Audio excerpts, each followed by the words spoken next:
दोस्तों किसी भी कंपनी का आप कूलर, पंखे, स्टैंड फैन, किचन फैन ले लीजिए, उनके अंदर जो रेगुलेटर लग करके आते हैं, जो ड्रीमर लग करके आता है, वह बहुत ही जल्दी ख़राब हो जाता है। और उसको ख़राब होने की वजह से जब हमें ठंड लगती है, यानी कि ज़्यादा जैसे बरसात का मौसम आ गया या ठंड का मौसम आ गया और हमें हल्की हल्की हवा चाहिए, उस समय जब हमें हवा को कम करने की या ठंड को कम करने की ज़रूरत होती है तो वह ड्रीमर काम नहीं करते हैं, जिनकी वजह से कि हमें बहुत ही ज़्यादा परेशानी होती है, कस्टमर को बहुत ही ज़्यादा परेशानी होती है। लेकिन दोस्तों मैं आप लोगों के लिए ऐसे ही कुछ सॉल्यूशन लेकर के आता रहता हूं अपने चैनल पर, जिससे कि आप लोगों को इन परेशानियों से बचाया जा सके। तो चलिए दोस्तों, आज हमने ऐसा ही कुछ जुगाड़ बनाए हैं आप लोगों के लिए, जिससे कि आपको इन परेशानियों से, यानी कि रात में जो ठंड लगती है उससे आप बच जाएंगे बहुत ही आसानी से। अगर हमारा ये वीडियो देखते हैं और हम जो आज बनाना आपको सिखा रहे हैं, अगर आप इसको बना लेंगे तो आपको बहुत ही ज्यादा काम आएगा और हर जगह काम आएगा। पोर्टेबल है, कहीं पर भी इसको ले जा सकते हैं, कैरी फॉरवर्ड के लिए भी बहुत ही बेस्ट है। चलिए दोस्तों, वीडियो को शुरू करते हैं।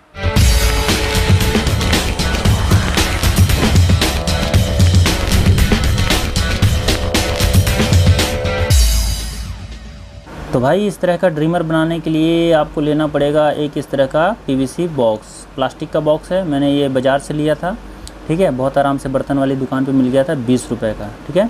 और इसके अंदर मिलेगा आपको, बल्कि ये सब मिलेगा नहीं, मैंने खुद डाल रखा है इसमें। तो एक मैंने डाल रखा है इसमें 1000 वाट का रेगुलेटर, जो कि आम कूलर के अंदर लगाया जाता है, बड़े कूलरों में 200 और जो 150 वाट के होते हैं। और ये 6 एम्पेयर का सॉकेट है, कोना कंपनी का, आप भी कोना का ही लीजिएगा या किसी और कंपनी का ले सकते हैं। और ये 6 एम्पेयर का स्विच है, ठीक है। तो स्विच और सॉकेट और एक रेगुलेटर, और इसके साथ और भी कुछ लेना पड़ेगा जो मैं अभी आप बताऊंगा आपको। पहले इसको अनबॉक्स कर लेते हैं और अनबॉक्स करेंगे दोस्तों। और इसके अंदर जो पेंच वगैरह हैं सबको संभाल के रखना है, क्योंकि इसको हमें इसके अंदर कसना भी है, ठीक है। और ये खाली डब्बों को हम कर देंगे साइड, ठीक है। और साइड करने के बाद में सबसे पहले इसके नोब को निकालेंगे, आपको बताते हैं। देखिए, इस नोब को आप फेंकिए मत, क्योंकि इसको दोबारा हमें इसमें लगाना है। जो खांचे वगैरह हैं इसके टूटने नहीं चाहिए। और साथ में आपको एक 2 पिन प्लग और एक 1.5 mm की तार लेनी पड़ेगी। आप जितना मर्जी उतना लंबा ले सकते हैं। और साथ में प्लास और पेचकस लेकर के आपको इस नट को आपको पहले खोलना पड़ेगा, ठीक है। खोल करके इसको अलग कर लीजिए। और सबसे पहले दोस्तों इसको हम फिटिंग करने की तैयारी करेंगे। इसमें पहले इसको फिट करेंगे इस बॉक्स के अंदर। कैसे कैसे फिट करना है पहले मैं आपको बताता हूँ। ये कवर आपको निकाल देना है, ठीक है। ऊपर का कवर है, ये सबसे ऊपर ही रहेगा हमेशा। तो इसको इस तरह से लगाना है यहाँ पे। और ये जो सॉकेट है 6 एम्पेयर का, उसको यहाँ पे लगाना है। और ये स्विच को हम इस तरह से लगाएंगे।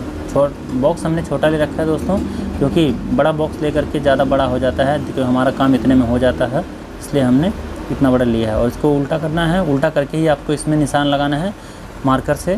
नहीं तो निशान लगाने में क्या होता है, क्योंकि बाहरी हिस्से में हमें निशान लगाना है तो निशान पड़ा रह जाएगा, ठीक है। इस तरह से उल्टा कर लेना है सॉकेट को और इसके किनारे किनारे निशान लगा लेना है, क्योंकि इस बीच में हमारा ये सॉकेट आएगा। लेकिन दोस्तों यहाँ से काटना नहीं है, ठीक है। कटिंग यहाँ से नहीं की जाएगी, कटिंग करने की कोई और जगह होगी, मैं अभी आपको बताऊँगा। पहले हम इसकी निशान लगा लेते हैं बाहर वाले हिस्से का, ठीक है। इस तरह से स्विच का भी हम बाहर वाले हिस्से का निशान लगा लेंगे, जहाँ पे हमें लगाना है ये। और जो अंदर वाला जो हिस्सा है ये, जहाँ पे पिन लगी हुई हैं, ये जो चौरस का हिस्सा है, इसको हमें काट करके निकालना है। इतनी जगह हमें केवल इसके अंदर से बॉक्स में से निकालनी है, ठीक है। तो कौन सा, ये जो आप देख रहे हैं, ये जो ग्रे कलर का इतना हिस्सा हमें, इतना बड़ा यहाँ, और स्विच का हमें जो अंदर वाला हिस्सा है ये लंबा सा थोड़ा सा अंदर वाला, इसको हमें काटना है स्विच के अंदर से। और बॉक्स में जो प्लास्टिक का है उसके अंदर से हमें इस तरह से निशान लगा लेना है अंदर वाले हिस्से को काटने के लिए, ठीक है। कम से कम साइडों के ऊपर नीचे से 5-5 mm या 10-10 mm और साइडों से 3-4 mm छोड़ देना। और अंदर वाला हिस्सा जो हमने गुणे का निशान लगाया है, इसको हमें काट के निकाल देंगे। इस तरह से स्विच का भी हमें निशान लगा लेना है। और यहाँ पे जो बिंदी लगा रहे हैं, यहाँ पे हमारा ये पेंच लग जाएगा। पेंच नहीं लगाएंगे दोस्तों तो बहुत दिक्कत हो जाएगी, क्योंकि पेंच पे ही ये रुकेगा, नहीं तो वैसे निकल जाएगा। तो इस तरह से आरी से ब्लेड से काटेंगे आप तो आपका ये आरी का ब्लेड चलेगा नहीं, बल्कि ये फट जाएगा प्लास्टिक। इसलिए हम इसके अंदर आयरन से लेकर के, जो सोल्डरिंग आयरन होता है, उसी से हम इसके प्लास्टिक जो है इसको हम गला करके निकाल लेंगे, काट लेंगे। मतलब कटिंग हम इसी से करेंगे, सारी कटिंग हम इसी तरह से कर लेंगे, ठीक है। आराम आराम से काटना होगा हमें, हमारे इस तरह से निकल जाता है। और जो इसमें सुराख करने हैं हमें पेंच लगाने के लिए, उस पेंच वाले हिस्से को भी हमें इसी से ही छेद कर लेना है। ये आयरन से ही हमारा ये छेद हो जाएगा। अगर कुछ बचता है तो बाद में हम पेचकस से उसको हम छेद कर लेंगे। इस तरह से देख सकते हैं, इसमें सुराख कर लेंगे हम और ये जो फालतू का हिस्सा निकला हुआ है दोस्तों, ये प्लास से आप बाहर वाले हिस्से को निकाल लीजिए, अंदर वाले को ऐसे रहने दीजिए, कोई दिक्कत नहीं होगी, पर बाहर वाले को आपको निकालना पड़ेगा। ठीक है, ये जो फैल गया है जो काटते समय, ठीक है, तो हाथ मत लगाइए, मैंने लगाया, जल गया था मैं। तो इस तरह से देखिए हमारे ढक्कन के अंदर तो हो गया, जिसमें स्विच सॉकेट लगेंगे, लेकिन इसमें भी हमें वायर इसी के अंदर से निकालनी है हमें। तो वायर हमने निकालने के लिए एक सुराख किया है, और दोस्तों इसके अंदर हमें एक इंडिकेटर भी लगाएंगे। इंडिकेटर लगाएंगे ताकि हमें ये पता चले कि इसके अंदर करंट आ रहा है कि नहीं, ये आगे लाइट देगा कि नहीं। तो इसलिए हमें एक सुराख और करेंगे जहाँ पे हम इंडिकेटर फंसाएंगे, एक छोटा सा। कौन सा इंडिकेटर होगा मैं आपको बताऊंगा। चलिए, ये हमारा कट गया है, लेकिन इस किनारे वाले हिस्से को हमें प्लास से इस तरह से साफ़ कर लेना है, नहीं तो ये दिक्कत दे सकता है, उठा रहेगा नहीं तो यहाँ पे हमारा स्विच सॉकेट। तो कुछ इस तरह से साफ़ हो जाता है। और अब हमें इसके अंदर सब कुछ फिटिंग करना है। फिटिंग करके बताते हैं आपको कि इसका कनेक्शन कैसे किया जाएगा। बहुत ही सिंपल है दोस्तों। इस तरह से आपको इसको जो 1000 वाट का रेगुलेटर है उसको आपको कस लेना है। इसके ऊपर फिर प्लेट लगा करके आपको बढ़िया से टाइट करना है कि आपको घुमाते हुए जब इसको आप चलाएंगे, घुमाएंगे, तो आपका अंदर से ये घूमना नहीं चाहिए। अच्छे से इसको प्लास से आप इसको टाइट कर दीजिए। ठीक है, कि आप इस तरह से अगर घुमाएं तो आपको घूमे ना, चेक भी कर लीजिए साथ में। उसके बाद इसके नॉब को लगा देंगे हम। नॉब लगाने के बाद दोस्तों हम ये सॉकेट लगाएंगे, और उसके बाद ये स्विच भी इसके अंदर लगा करके सबको हम कस लेंगे। कसने के बाद दोस्तों हम बताते हैं अब आपको इसका कनेक्शन कैसे होगा। पहले इसका पेंच तो लगाए हैं, तो पेंच लग गया हमारा, और ये अब कस भी गया। ठीक है, तो इस तरह से हमारे सारे को फिटिंग हो गई बढ़िया से। और अब बताते हैं आपको कि इसके अंदर वायर वगैरह कैसे लगाए जाएंगे और इसका कनेक्शन कैसे किया जाएगा। यहाँ पे दोस्तों इंडिकेटर लगाना है। इंडिकेटर इस तरह का जो हमारे जो प्रेस में आम लगता है, जो हमारे आयरन में, ठीक है, तो उसी इंडिकेटर को हमने यहाँ पे लगाने की कोशिश करेंगे, लेकिन ऐसे आपका लगेगा नहीं। तो आयरन से एक बार इसको आप लूज कर लीजिए, ऐसे नरम हो जाएगा। उसके बाद जब आप इसको लगाएंगे तो उसी की जगह पे थोड़ी देर के बाद अपने आप फिट हो जाएगा। तो इसको आप निकालेंगे तो भी नहीं निकलेगा। ठीक है, तो अब 1.5 mm की तार जो आपके पास है उसको आपके बॉक्स के अंदर से आपको निकालना है। ठीक है, इस बॉक्स में से यहाँ से निकाल लीजिए, और थोड़ी सी दूरी पे ला करके उसके अंदर आप गांठ भी लगा लीजिए। एक गांठ लगा लीजिए, ताकि आप कोई अगर खींच दे तो ये निकले ना दोबारा। ठीक है, इस तरह से गांठ लगा लेना है आपको। ठीक है, ताकि आपके कोई खींचे ना। और उसके बाद ये तार को छिल लेना है तार को छिलने के बाद में ये कनेक्शन करना है। एक रेगुलेटर का जो एक तार है आपको लगा देना है इसको सॉकेट में। सिंपली आपको सॉकेट के अंदर लगा देना है। अक्सर आपने कूलर पंखों के अंदर लगाते होंगे, लेकिन यहाँ पे आपको डायरेक्ट सॉकेट के अंदर लगाना है, क्योंकि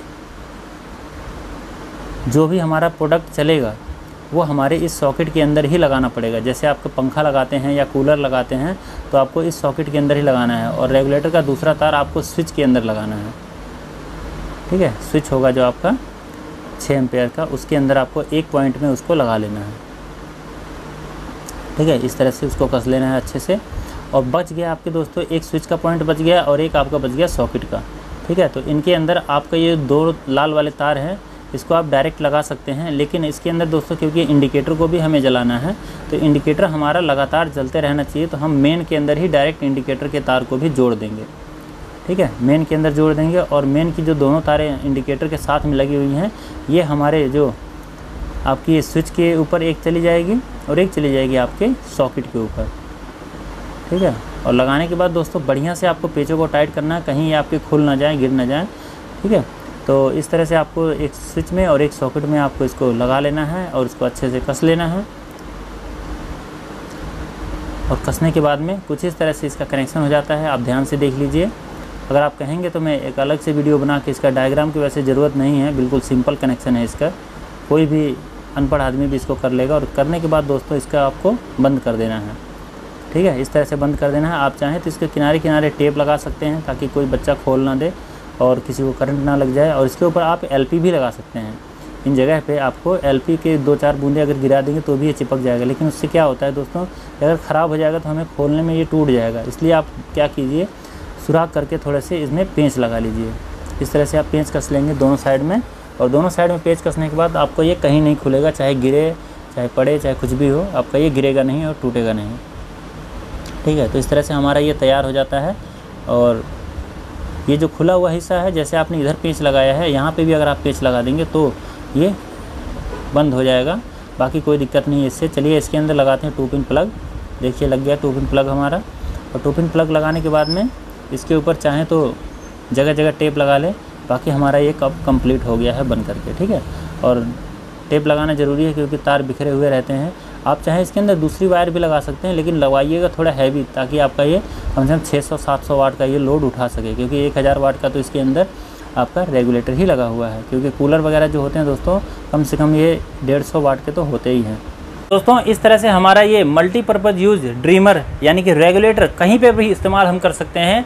ये हमारा बन करके अब तैयार हो गया है। और चलिए अब हम आपको इसको कूलर पे, पंखे पे, किचन फैन पे, इस पे आपको इस्तेमाल करके, इसको चला करके आपको दिखाते हैं कि ये किस तरह से काम करता है। सबसे पहले दोस्तों आपको हम 200 वाट के बल्ब के ऊपर इसको चेक कराएंगे, ठीक है, ताकि आपको ये अंदाज़ा हो जाए कि ये क्या लाइट कम करता भी है या नहीं। कैसे आखिर ये हमारे जो कूलर पंखे हैं कहीं उससे फूंक तो नहीं जाएंगे। तो बहुत लोगों के अंदर ऐसी शंका होती है, तो शंका को पहले हम बल्ब लगा करके इसको दूर करेंगे, ताकि आपको पता चल जाए कि इसके अंदर ये लाइट को कम करता है, तभी आपके पंखे और कूलर की स्पीड कम होगी।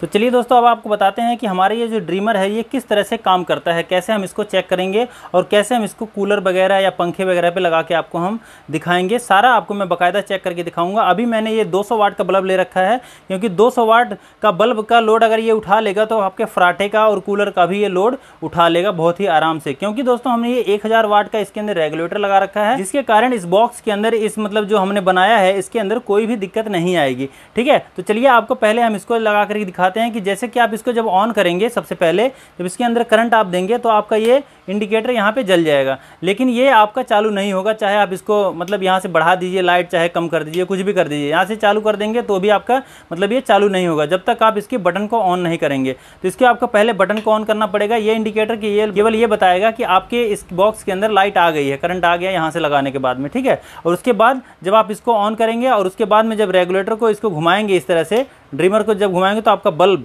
ऐसे जल जाएगा। सबसे पहले जब ये चालू होगा तो आपको कम से कम ये 80-90 वोल्ट के आसपास लाइट देगा, 240 वोल्ट पीछे से आने पर। और उसके बाद जैसे आपको ज़रूरत है, जितनी आपको ज़रूरत है उस तरह से आप इसको बढ़ा सकते हैं। इस तरह से आप बढ़ा लेंगे तो आपकी लाइट जो है कि वो बढ़ जाएगी, पूरी फुल हो जाएगी। आधे पे करना चाहते हैं आधे पे कर लीजिए।